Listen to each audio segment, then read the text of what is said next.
two teams had never played each other, there's a 0 in the adjacency matrix. If they had played each other, then we put a value there that is the mean score difference between those two teams when they play. So if they tie, it's a 0.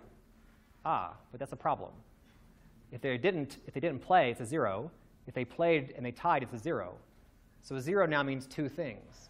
In fact, that was one of the subtleties we ran into with this model, is that a 0 in an adjacency matrix could mean actually three things. It could mean that there was no edge there to begin with. It could mean that there is an edge, but the weight is 0.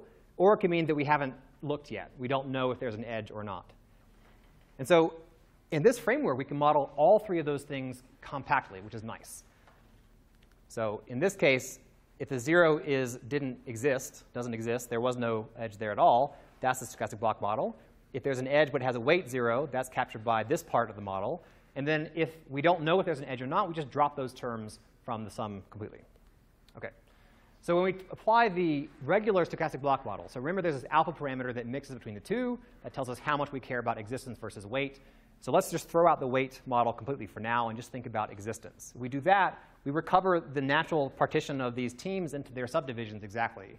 I don't actually know that much about football, but apparently there's this thing called NFC and this other thing called AFC, and they're different.